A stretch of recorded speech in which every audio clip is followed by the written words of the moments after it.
Welcome back, and thanks for being here. It's Thursday, the 16th day of January, and it's been pretty much on par for the 16th day of January in eastern Kentucky. Your weather forecast is pretty much a mixed bag of winter weather. We've got some snow on more than one front and occasion. We've got some cold air that's going to hang around throughout the entire forecast period. The low point of which, if you want to refer to it in that form or fashion, is the 20s for daytime highs, days on end early next week. But between now and all that, we're going to see some sun, we're going to see some snow possibly, and some more winter weather to continue. A whole lot to talk about this evening, including a trial that is still set to begin in just a few days for a McGoffin County man who is charged with killing another.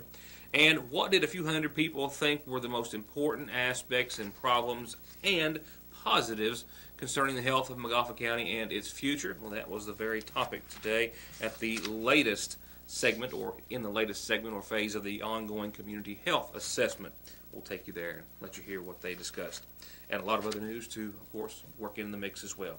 The first is a bill passed by the Kentucky Senate unanimously, so to speak, by a vote of 36-0 that would stiffen the penalty for those who are considered to be high-volume traffickers in the illegal drug of heroin, which is really becoming much more predominant as it has been for a long time here in Kentucky and the eastern part of our state as well. What would it do? Well, indeed, it would stiffen the punishment.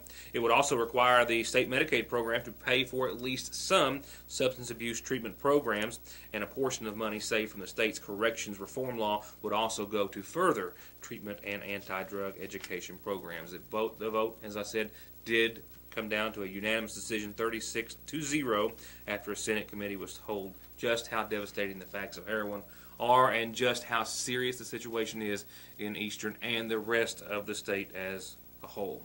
As for the measure, it will now be forwarded on to the House for its consideration. Well, kids, especially those in 5th grade, parents, pass it along.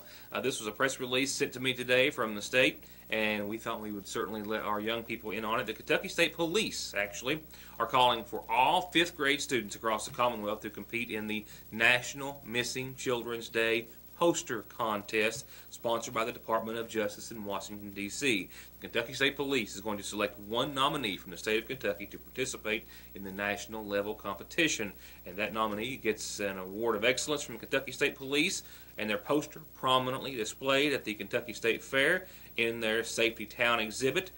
And you can use the theme, Bringing Our Missing Children Home.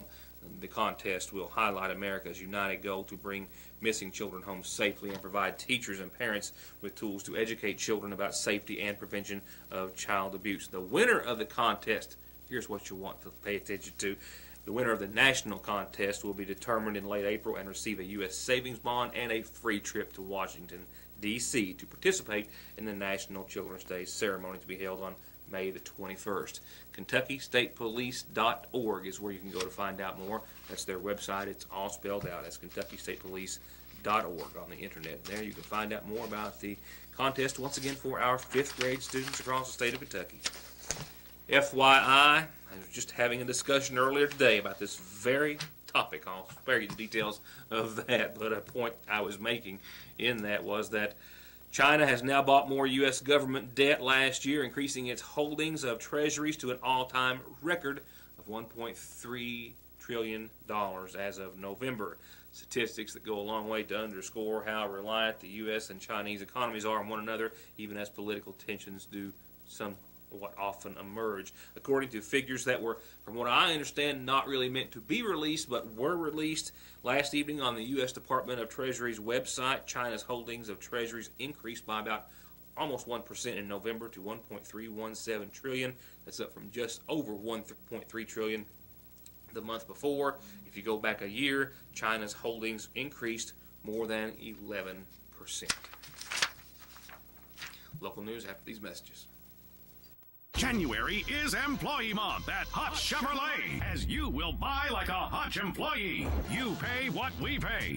Hello, this is Earl Justice. Hutch Chevrolet is introducing a new way to buy a new car. It's the Hutch Easy Pay plan. It will cut your payments up to 40% every month, just like the new 2014 Chevy Equinox. Don't pay over $500 per month. Now with the new Hutch Easy Pay, only $325.08 a month. Get to Hutch Chevrolet GMC, Paintsville, Kentucky. Isn't it time for you to buy Hutch? Start off the new year with some brand new duds.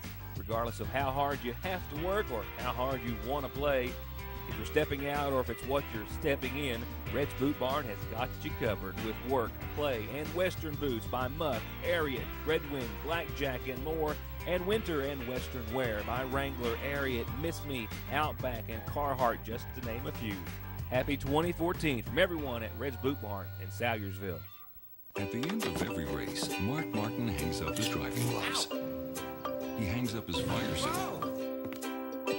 And he hangs up his helmet. Which is why he picks up his phone and opens the ER Extra app. The app shows ER Extra wait times, locations, and more. It's the one safeguard Mark Martin is never without. ER Extra at Paul B. Hall Regional Medical Center. Extra fast, extra easy, extra great. This is John at Premier Motor Sales in Paintsville. I know everyone out there is not want to spend $400 or $500 a month on a payment on a used car. If you come to Paintsville, that probably ain't going to happen. Because at Premier Motor Sales, we sell quality used cars at a fair price. Here's an example, a 2005 Toyota RAV4. We had it listed for $98.50, just marked it down to $88.50. It's going to be a great payment vehicle. So if you're looking for a good buy on a used car or truck or SUV, come see us. Call us at 297-4121. The 2014 Terexes are in with a newly redesigned 800cc power plant and a new 2-seat configuration. And the XP1000 is on the ground. 107 horsepower and a world-class suspension, plus Polaris financing as low as 2.99%, 5.99% for up to 72 months. But it's only good till the end of the year at Connolly's Kawasaki and Polaris of Paintsville. Hi, I'm Don McFarland. I want to be your family lawyer. If you've been injured on the job, if you're interested in getting your Social Security disability or SSI benefits, or if you've been injured because of someone else's negligence, or basically, if a car wreck has caused you to suffer pain, then pick up the phone and call Donald Wayne, 349-9000. A court proceeding earlier today in the Magoffin County Justice Center may be the last before a trial of a Magoffin County man, which is still set for later this month. Daniel Hackworth has remained jailed and lodged in the Big Sandy Regional Detention Center since incarcerated on January the 7th of last year. That was the day that Salyersville police and Magoffin County deputies arrested him after being found at the residence of Donnie Allen, who was discovered dead and shot outside his residence after lying on the ground for several hours before being discovered. Hackworth has been the only one implicated in the murder so far. His bond stood at $500,000 for an unspecified amount of time. It was later reduced to $300,000 cash. He has since remained jailed. There was a court appearance earlier today on Hackworth's behalf, a motion filed by attorneys in the matter to individually voir dire individuals for the jury due to attention that has been garnered by the media in regards to the high-profile Magoffin County murder case. The judge did allow that to take place, that being one of the formalities in addition to several others which were formalized today or finalized in lieu of a trial that is set for January the 27th in just a few days on Monday of not the next week but the following. As it appears as of now, with this morning's proceeding, the trial is still scheduled to begin on that date in the Magoffin County Justice Center. I've got more headlines to follow, but right now let's find out what's on tonight's announcements per the Magoffin County Farm Bureau-sponsored community calendar. We'll kick it off with a couple of birthday wishes. The first is from kids, grandkids, a host of family and friends. A happy birthday today to Jackie Blanton. Happy birthday to you, Jackie, from a whole lot of loved ones. And today's our buddy Randy's birthday. Happy birthday to you, Randy. Happy 13th birthday, man. That's a big one. Love Mom, Dad, and Ryan. Happy birthday to you. Oh, and here's to seeing more skies like this in the midst of some warmer air. Can't wait for those days.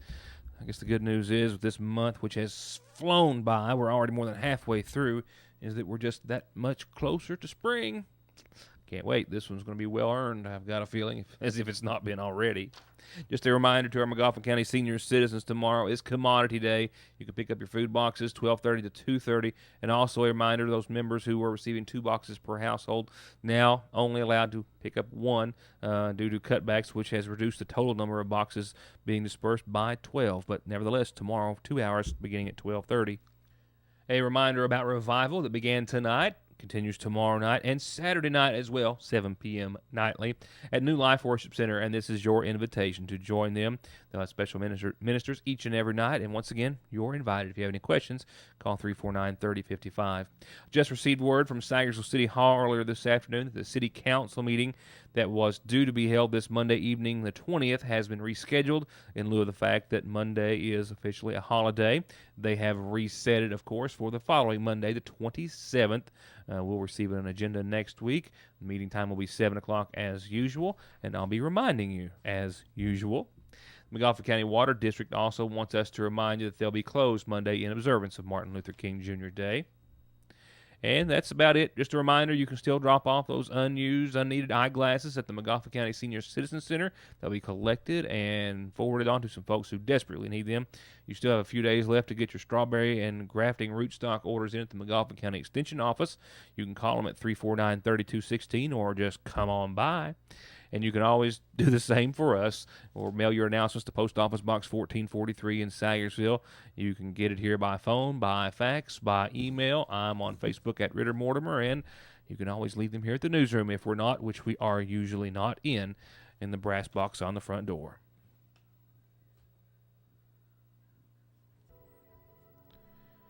This Thursday's funeral services brought to you by McGoffin County Funeral Home.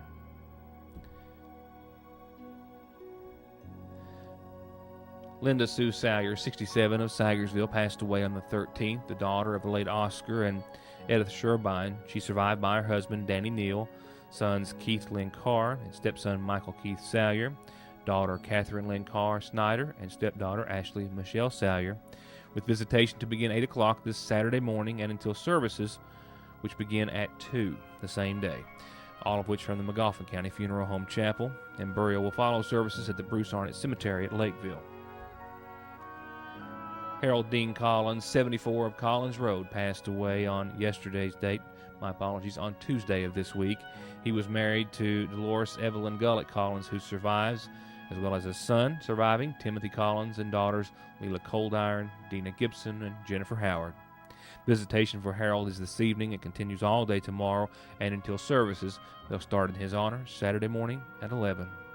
Visitation and services will be from the McGoffin County Funeral Home Chapel, and burial will follow at the Lakeview Memorial Cemetery at Staffordsville. And lastly, and in loving memory this evening, of Dustin E. Marshall, on what would have been his birthday, 26th, on Wednesday of this week.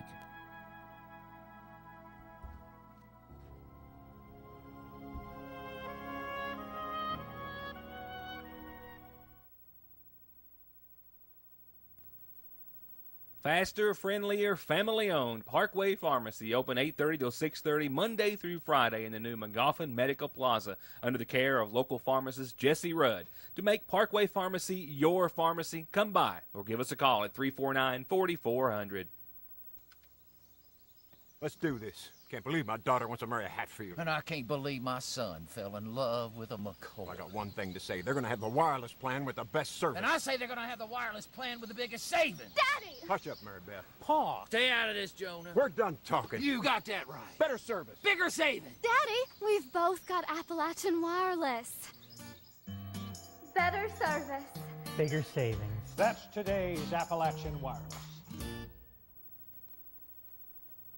It's definitely the pie that sets it apart from everything you've ever known, tasted, or loved about a Reese's Cup or a DQ Blizzard. Real Reese's Peanut Butter Cups, creamy vanilla soft serve, and a real crunchy graham pie crust that gives it the texture and taste you'll never forget. But hurry, because it's the Blizzard of the month at your Salyersville Dairy Queen. Love is in the air at the seasonal shop with something sweet for all your hearts. With cute $5 or $10 custom Valentines perfect for the kids at school, and other adorable cuddly candy bouquets just perfect for everyone. And they've got the finest in Whitman's chocolates and more ways to say I love you than you can imagine throughout the store. Fashionable and fan-favorite handbags and jewelry for her. Absolutely anything and everything UK for him, and even Big Blue for the cutest of Valentines. And just in, sassafras burlap designs in monogrammed doormats and garden flags to say welcome. All this and so much more only at Fraser's Prater Drugs Seasonal Shop in downtown Salyersville. From time and money saving services like their overdraft protection, telephone and online banking services, to finding the right home, college, or car loan, to personalized checking and savings accounts designed around your exact needs, Salyersville National Bank is still your best choice and the same locally owned and operated bank that's been looking out for your family's financial health since 1902. Salyersville National, restoring the piggy bank population one savings at a time. Several weeks I've been covering the ongoing community health assessment as has been undertaken by the Magoffin County Health Department and other entities and individuals. Today was another step in that progress where they analyzed and closely evaluated surveys which were filled out by about 159 Magoffin County residents. They had hoped to see several hundred individuals fill out this survey, but we're very pleased that they got those individuals to take a few moments to fill out their surveys that they did. Collectively, they looked at the information, analyzed it, and then sat forth to try to take that information and input to devise a plan on where they go from here to improve Magoffin County's health as a community. And what were some of the responses on that survey? Well, we'll go over a couple of them with you. One question was, which of these events do you believe are having or might have a negative effect on health in Magoffin County? And you were allowed to check more than one box, but most predominantly, individuals thought the loss of jobs. 83.6% of them feeling that way. 68.5% chose an increase in substance abuse, and more than 52% said too many people feel they can just depend on public assistance.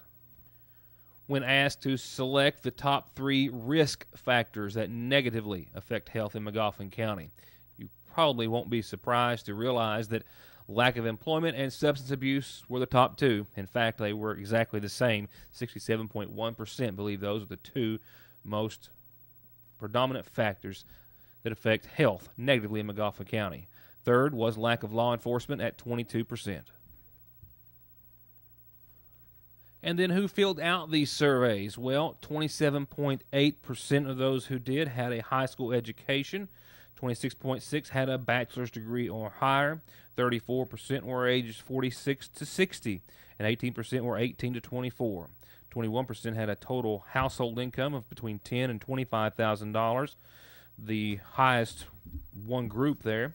16.8% less than $10,000. 16.1% $40,000 to $55,000, and 11% had a household income of more than $70,000 annually.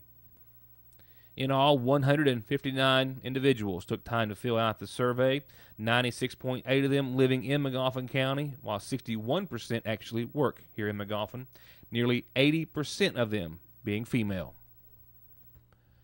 And processing all of that information, this group of individuals representing a great many walks of life in Magoffin County on many different fronts and in many different areas. They took that information and they focused mainly in on a couple of specific areas and also realized that they are working very hard and hope to continue to spur interest so that this is not just all basically a bunch of talk. They want to see something happen out of this. They want all of this information to render something, and that being a better future for Magoffin County and everyone in it. It feels a little overwhelming. It's just always, you just feel like it's always talk and nothing never gets accomplished. And we all know what we need to do or what needs to be done, but again, it goes back to the money. And you write a grant, like I said, and you end up spending half your time documenting what you did with that money. If it's $10, you've got to document to the penny. Yes. Sure. At the forefront of today's event, Dr. Nancy Davis, who has done this similarly in 38 other Kentucky counties. She and Sharon Fields says that they were very pleased with today's outcome and input, but it indeed is only another step along a very long path. We went through a lot of statistics that we talked with our group about the last time, health statistics on Magoffin County residents. We also reminded them of all the great ideas and thoughts that they had had in the last meeting. We call that the organizational perspective because most of the people who were here today are representing an organization, a school, a hospital, something like that. But today we introduced a new piece of information that they hadn't seen before, and that was the results of a community survey. We had 159 people in Magoffin County complete a survey on what they thought the health issues of Magoffin County were. So this group took a look at that and compared what was common across all three of those perspectives. Generally, what was common? Well, we had primarily three of the major topics that kind of rose to the top was substance abuse, which I don't think was a shock to anybody. And as Angie was saying, she has worked with about 38 other health departments in the county, in the state, and that seems to be the predominant problem that most folks want to build their health improvement plan around. The other one was obesity, which encompasses a lot of the chronic health issues that we wrestle with in our county, like with the diabetes and cardiovascular problems. And then the last one, I think the group kind of felt like maybe it was a little bit larger than what they might could tackle, but it was the loss of jobs that we've seen, especially with coal lately, and just the kind of like the economic oppression that a lot of folks, we know we're in a impoverished county, have been, that's not new to us, but it does seem to be made worse with the coal jobs, that have been leaving at a real rapid rate. So those three issues were the ones that came to the top, and I think the consensus of the group was we've got some momentum started with the substance abuse prevention. It's odd to say that that was the problem, but then that's also a strength that we can build on because there are a lot of efforts through ASAP and drug-free communities and different organizations that are Unite already targeting that. So they want to build on those efforts and kind of focus on that more. The obesity issue is one that they're thinking about, and then I think the economic situation that we find ourselves in is probably one that the group won't want to tackle, but we didn't really have anything ironed out for sure today. We're going to get back together. Angie's going to go back to her office and compile the notes and information that was discussed today, and our group will be getting back together discussing that. And as we talked a little bit about yesterday, kind of drilling down as to exactly what we want to focus, what is our focus, and how we're going to get, how we're going to move the health needle a little bit from Magoffin County. The other thing I thought was really interesting is the group identified some things they're proud of that would make a difference in the health of Magoffin County. Very proud of the health department, so that showed up really strong, and we were pleased about that. Also very proud of the after-hours clinic and some of the medical providers that are here. And there was a lot of discussion about Dawkins Trail and some of the other outdoor activities. So we started thinking about, are those jumping off places? Are those resources that we can build and put together with these concern issues and actually come together and work? For example, some sort of an intervention that might be an obesity reduction intervention that could incorporate Dawkins Trail or could incorporate some of the members of the health department, those things that people trust. So right now we're kind of in a processing period where people are going to think about all that information and what should our next step be. But I think the thing I heard most loud and clear from the participants today is we don't want to just talk again. People are used to just talking. So we have to let them process this. I presented a couple of potential structures for how we could go forward, pulling all these groups together that currently work on substance abuse or touch obesity in some way, how we could put some structure to that and some accountability, which tends to make people feel a little nervous when I use that word accountability, but we want to set goals and objectives and hold ourselves to those. So the group is processing that. We're going to come back together and see if we can't take that next step toward implementing either policy or programmatic interventions that would make a difference in these issues. Very tired of the talk, to kind of go back and reference what Dr. Davis referred to. I think everyone was agreeable with they were very tired of the talk. Everyone very motivated to try to see that something actually comes out of all of this extensive time and effort that they're putting forth to try to better the health and future of Magoffin County. So maybe tired of the talk maybe should be our new slogan around here. I kind of like that. Well, not so liking of the forecast, but we've got to get to it anyway. We're fortunate enough to have some folks like Licking Valley RECC bring it to us and to you each and every weeknight, and tonight is no exception. And exceptionally, I don't know, I can't make that work. Try to get a segue there into the snowfall potential for the kids out there. Anyway, we have some snow likely overnight, people. If you're wondering, it's another snow day. We don't necessarily need one, but I'm sure Talk about a 4-day weekend for some students as everyone's out on Monday for Martin Luther King Jr. Day. Well, it's a potential. It's a possibility. Snow is likely a narrow window right now for most everyone tonight, folks. Looks to be between midnight and 1, so there is a potential for some snowfall. A low tonight of 29 degrees. Right now, new snow accumulation of less than 1 inch is possible, but when you got temperatures getting down that low, it doesn't take a whole lot to cause a whole lot of problems. And you want to closely watch the temperature and your forecast, because watch what happens here on your Friday. We'll see 31 degrees. Now, watch the swing. 29 for the low tonight. I suspect we'll see 31 for a daytime high. In fact, we'll rise to 31 by about 9 o'clock in the morning, and that's as far as she goes. After that, it reverses and starts going back the other direction and falls to around 26 by the remainder of the day and afternoon. Factor in some west-southwest winds, 6 to 13 miles per hour, gusts upwards of 21. Another chance of some snow accumulation. Snow showers likely again, mainly after 5 o'clock tomorrow evening. Less than an inch possible. Well, some blustery and wintry conditions are in there, certainly, to say the very least. It all will continue with mostly cloudy skies tomorrow night. We'll fall back down into the teens again. It's a neighborhood I'm not all that fond of. And then we're back to 31 for your Saturday. For your weekend, another chance of some snow showers early Saturday morning, and then a few maybe flurries lingering thereafter. 31 for your high, 25 for your low. But those are just a prelude of another shot of snowfall. I'm getting ahead of myself. Another shot of some snowfall again Saturday night, mainly before midnight. Accumulation, can't say, but we've got a chance at another snowmaker Saturday night, lingering into your Sunday early. We'll see partly sunny skies on the latter half of your weekend, and a 30% chance of some snow showers, mainly before 8 o'clock Sunday morning. So it's one little hit after another as far as snowfall. No big amounts as far as accumulation, but just enough to certainly cause some problems, and there is a threat there. For those of you who have Monday off, it's going to be a decent day to do so. 46 on Martin Luther King Day for your daytime high under sunny skies. It's shortly, if we're back to that continued threat of some snow showers. Monday night with a low of around 25. We'll have that threat of snow into Tuesday, Tuesday night, Wednesday night, maybe Thursday, another minor threat. And temperatures by next week fall to the low 20s by Wednesday, and then they stay there for a little while. Not excited about that either. Nevertheless, I'll be excited to see you back here tomorrow night. We have a great deal of news to get to when I see you then, so please join us for that and more. For now, thanks for watching.